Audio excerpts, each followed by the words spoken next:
When we hear the word intolerance, I think our first thoughts are often outwards, of someone or something that stands in contrast to our own beliefs or our value system. Today I'd like to look inwards. I'd like to look at the thing that I believe we show more intolerance towards on a daily basis than anything else in our lives: ourselves. This is me, a very long time ago. I'm about 7 years old in this photo. Now, my schoolwork from this sort of time in my life has helpfully been used to insulate my parents' loft for the last 30 years. And it's not been difficult to go back and reconnect with who I was at this time in my life.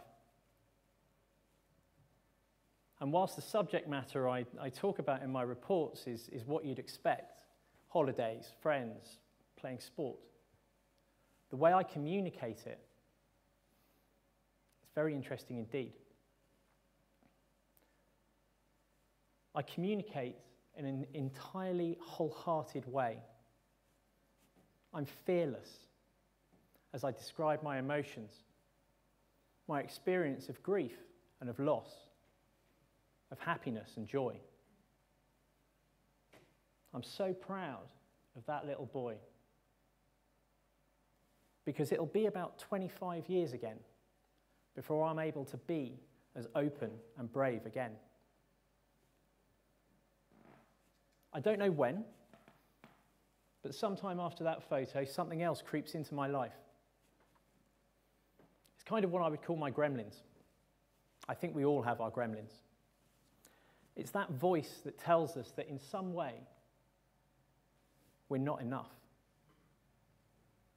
I'd hazard a guess that everyone here could at least find one word to personalize that for themselves. Not strong enough, not powerful enough, not popular enough. It was my first realization that I was imperfect. And this caused me problems, because as a human being, I crave belonging. But to turn up imperfectly is to run the risk of rejection. And I couldn't tolerate that. So I chose to edit myself. I chose to turn up in life as I thought people would want to see me, not who I really was. The problem with that is that when we edit ourselves, we make certain we'll never reach belonging. And I put myself on the road to fitting in. Now, my gremlins quickly evolved, I suppose, and I developed perfectionism quite early on. The perfectionist in me that told me to set unrealistic goals for myself in the hope that people will see these goals, see me striving for them, think I'm perfect, think I'm faultless, and by doing so, accept me and connect with me. In her research, Dr. Brené Brown finds that this feeling of not being enough is shame. And the messages around shame, although we all experience them, are gender specific. For men, the message is very simple. It can be distilled into one line: do not ever be perceived as weak. As a young boy and a young man, that message came through very clearly indeed for me. Sometimes it came from strangers, sometimes it came from the people who loved me the most. Sometimes it was deliberate, sometimes it wasn't. But the clearest message of all, as I was growing up, came through the media, through TV and film. And whilst I'm a little bit embarrassed to say so, I'm about to introduce you to someone who became a role model for me, who became my hero, who became the person I really wanted to be.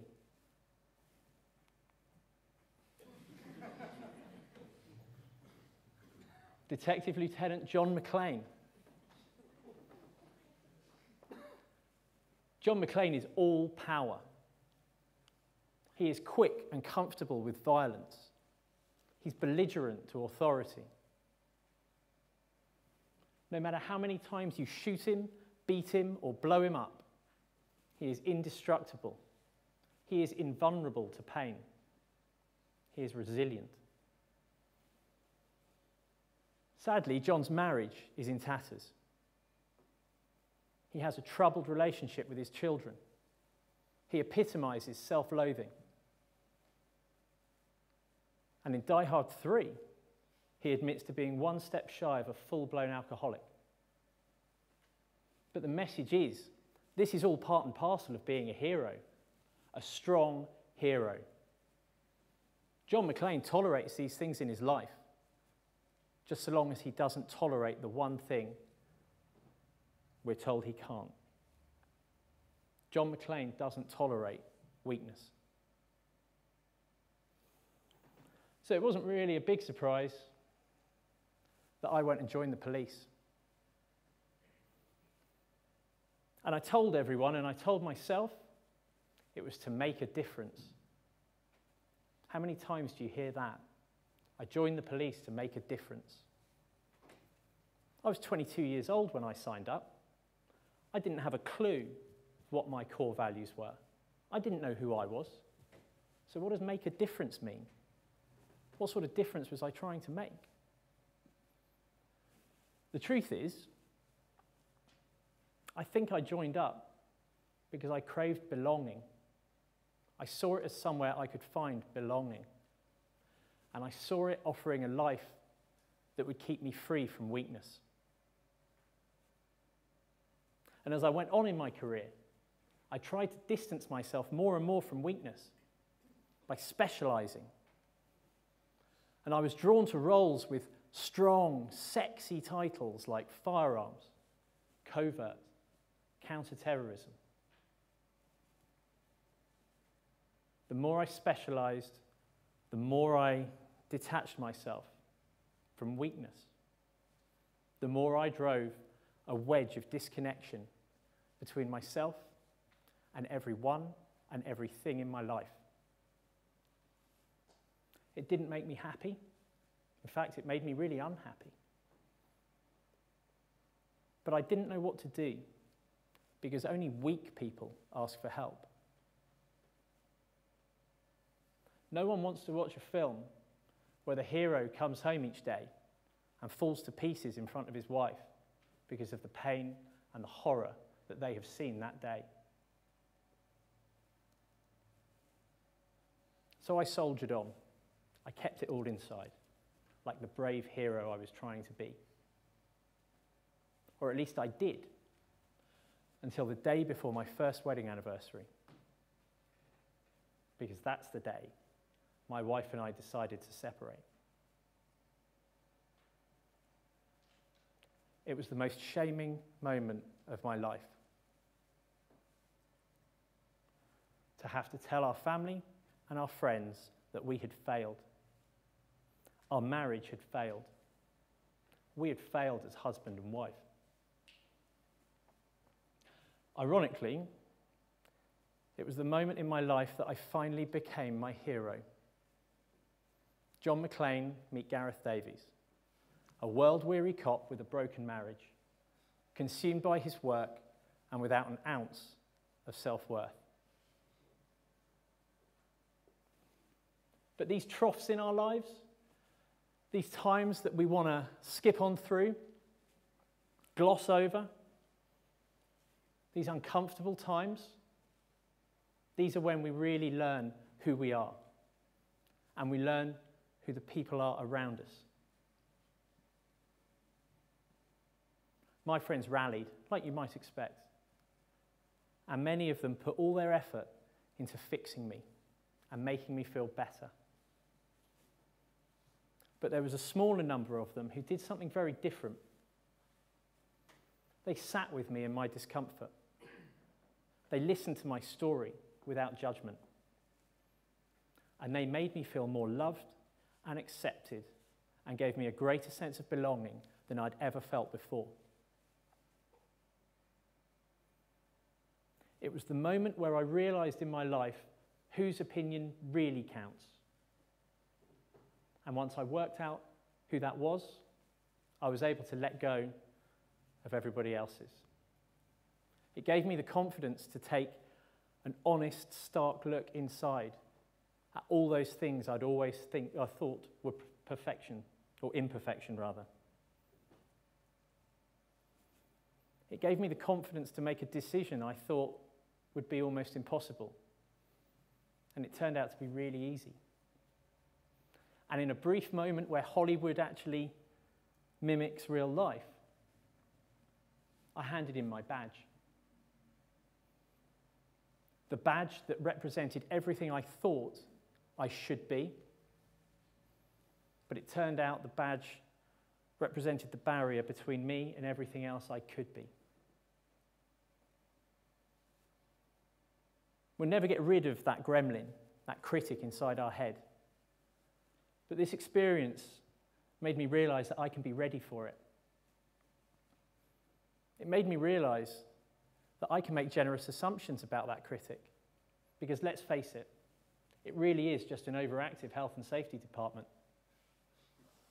My critic wants me to stay small, stay quiet, because it thinks that'll keep me safe in my comfort zone.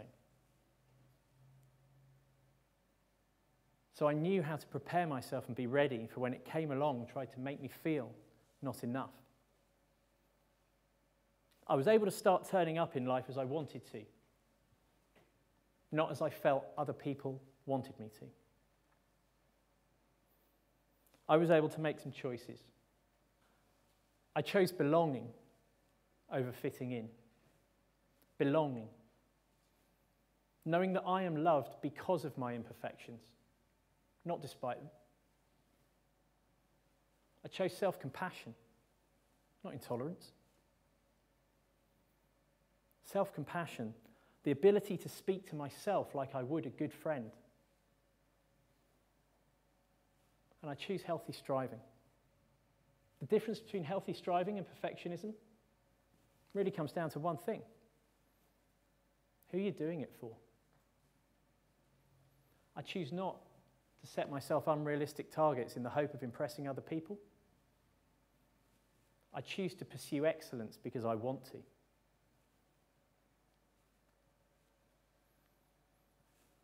But it's hard. And it's not something that you just flick a switch and it's done. It's a daily practice. This choice affects me every day as I try to turn up as who I want to be. Sometimes I get it right, sometimes I get it wrong. But I haven't got rid of my gremlins. I haven't got rid of my perfectionist. I just know how to handle them when they turn up. So let me give you an example. Let's take this talk, for example. What does success look like for me giving this talk? Well, I'll tell you what it looks like for my perfectionist. In about 2 minutes, I'm going to walk off of this stage. My perfectionist tells me I need to walk off to you standing, whooping, clapping, crying, calling my name. And then in the days and the weeks and the months after this talk, it'll go out on video. And the world will take it on. It'll turn viral. And people will talk about me in the same breath as they do Tony Robbins, Brené Brown, Simon Sinek. This is what my perfectionist tells me is the success I must achieve. But I'm ready for my perfectionist. You see, I want you to take something positive from what I'm saying today. I really do. But what I will not do is align my own self-worth with your reaction. And the reason I won't do that is because there is no possibility I could ever control what you think of me. What I can control is how I show up myself on this stage. So success for me, I'll consider my success the moment I took this stage and I had the courage to open my mouth and give this my best shot. But is it worth it? For me, the easier path would have just been to stay miserable, stay quiet, stay safe, stay small, stay bitter. It's difficult to pursue a life that is bold and brave. It's more difficult to face failure with the same sort of energy that you face success. And it's really difficult to lean into vulnerability. When I say vulnerability, I mean risk, uncertainty, and emotional exposure. It's a hard choice to ignore the common misconception that vulnerability is weakness and to treat it as courage. I don't know where I'd be if I'd chosen the easy path, but I can tell you it is worth it. Because I chose that path. I chose to treat vulnerability as courage. I can stand here now and tell you I'm still married to my beautiful wife. I can tell you that we run a business that we are immensely proud of, with a client base with whom we share more than just a transactional bond.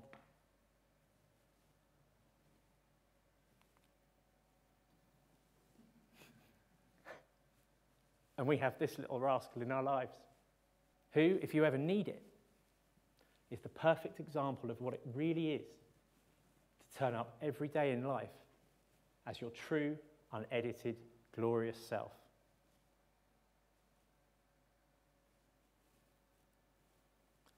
Ladies and gentlemen, if we continue to be intolerant towards ourselves, intolerant towards our imperfections, we run the danger of missing out on the everyday beauty of this life.